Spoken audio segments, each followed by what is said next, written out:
Today I will be showing you a handful of different Eurycotis species that are currently being cultured in the roach hobby. Throughout my time of keeping roaches, this genus in specific has invoked a lot of interest for me and many other hobbyists. But before we begin, make sure you go down below and click the like and subscribe button.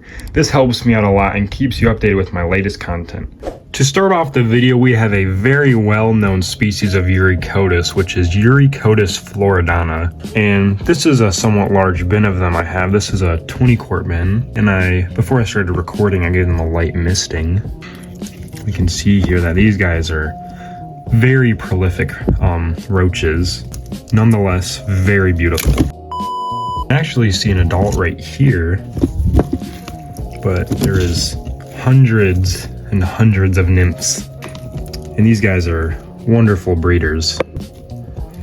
These are very charismatic and very lovely to keep, very easy. I also leave a small dish of dog food since they are very protein hungry roaches. These have also over time quickly became one of my all-time favorite roaches, just with how easy and beautiful they are, and a bonus point for being a native species to the southern US. Lots of little nymphs on this piece. And this locality of Floridana specifically comes from Big Torch Key, Florida, which is a part of the Florida Keys. And this specific locality experiences this kind of high white margin in the front of their pronotum, which a lot of Eurycotis floridana can have, but this one seems to be the most prominent locality. Consistently has that pronotum marking on the front. Here you can see a big old batch of nymphs. But yeah, these guys are very prolific, and I keep them in this 20-quart bin. And I'm also even cohabbing them with a small species of native isopod, Venezuela pisum, from Everglades, Florida. So right here you can see a lot of the Venezuela pisum, which is a part of the Venezuela genus, which is native to the United States, which is very uncommon to have native isopods with all the introduced species. So you can see lots of little isopods running around. And unfortunately, the camera does not do this species justice with how large and colorful this species is, because in real life these things are bright red. But with that, let's move on to the next roach species. Next up, we have a much newer species of Eurycotis that was actually recently introduced a few summers ago. Right here we have Eurycotis cf. Biolleyi, and this is a lovely little species. These are actually nymphs. And what's unique about this species of Eurycotis is the nymphs have these orange little pronotums, but as they age, they get this nice strawberry-like color. If I can find an adult. Right here, here's a nice looking adult. So the adults have this nice strawberry red color to them, which reminds me of a strawberry. That's why I've kind of nicknamed them the strawberry scrub roach, as most Eurycotis are noticed as the scrub roaches. I keep this species in specific very similar to Eurycotis floridana, rather humid with a few drier spots, protein available at all times, and these guys seem to be doing phenomenal for me. You could probably tell by the other clips, these are also being cohabbed with an isopod species. These are Cubaris species white pigeon, which seem to like identical care. And you can actually see quite a few of those isopods roaming around. And another little detail for this enclosure, these guys came from a rainforest in a mountainous region near Golfito, Costa Rica, which has lots of rotting wood. So that's why I've made sure to include this nice spongy and soft rotting wood for them to eat. There's actually a large cluster of adults. You can see lots of large and various sized nymphs, but these guys remind me heavily of floridana, but nonetheless are their own unique and very pretty species. Anyways, I'm really glad that this species is doing well for me, and I'm really glad to see more Eurycotis species entering the US hobby. Moving onward, right here we have another large 20-quart bin with a very lovely species of Eurycotis, which is Eurycotis species Marathon/Banana Bay, Florida. These guys are also a very large Eurycotis and very territorial, so you'll often see these ones fighting each other if not given enough space. And I've since split or sold a few down to just this little breeding group. And you can actually see some Uthicas that have finally been laid. These also have some relatively large Eurycotis. You'll see down here that I'm cohabiting these with an isopod species, and this is Farillo species Hainan Black from Hainan. They used to be doing better in here, but there's still a little culture of them, I guess you could call, underneath the Eurycotis' bark. This species really reminds me of Princessia van Werebeckii of the Eurycotis world, just because of how large and jet black this species gets. I mean, just look at their sheer size and color. It's amazing. These guys are also very, very protein hungry, so I make sure to have this little deli cup full of fresh dog food at all times.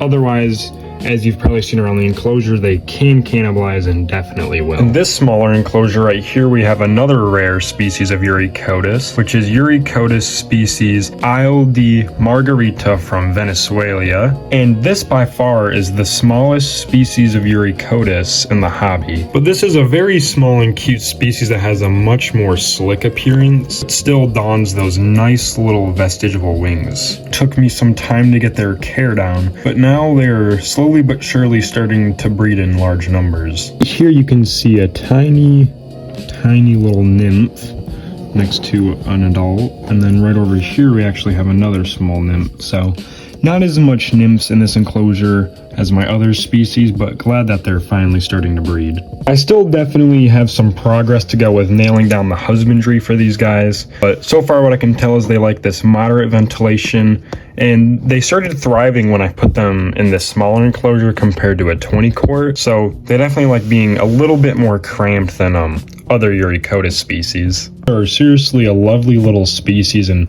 pretty underrated in the roach hobby still, even after making a little comeback in the US hobby. Hopefully we start seeing more people keeping these, and I really can't wait to have a larger and more booming colony of these guys one day.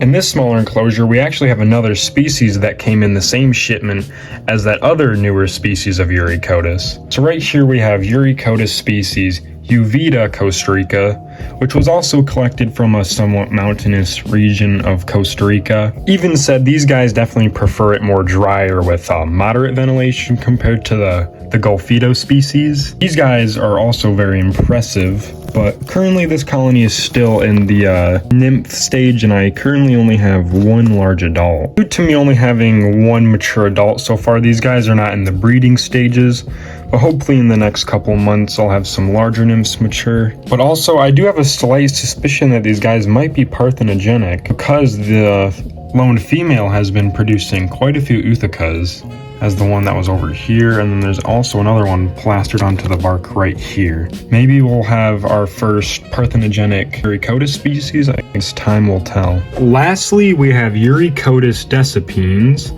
and this locality comes from Costa Rica apparently. And this is actually a species that I've showed on my channel before, right over here in last year's unboxing video from TJ. These guys seem to be doing pretty well for me as of now. Even out of all the roaches I've kept so far in my roach keeping journey, these guys are still one of the most stunning species I've kept, with these very vibrant markings, and even the nymphs are very beautiful. And I personally think out of all the Eurycotis species currently being cultured, this is definitely one of the most unique species, just because of the much more unique and vibrant colors that you see on them. So yeah, overall, this species is doing quite well for me, but they are definitely in need of an enclosure redo due to the huge infestation of these Porcelionites species silver bullet, which is actually a pretty neat species on its own because it's a potentially undescribed species from Wisconsin. These are definitely cool little fellows, but definitely taking over this 20 quart bin. And here in the next few months, some of these larger nymphs should be maturing, and then this will be my second generation of this species, and hopefully the next generation pumps out some pretty large broods compared to these ones. Well, anyways, that's all I have for today's video, so thank you so much for watching. Once again, if you have not yet, please go down below and click the like and subscribe button. Hopefully with these next few months I will be less busy and I can work on some more projects and upload some more awesome roach related videos. Until then, I will see you all next time. Goodbye everyone.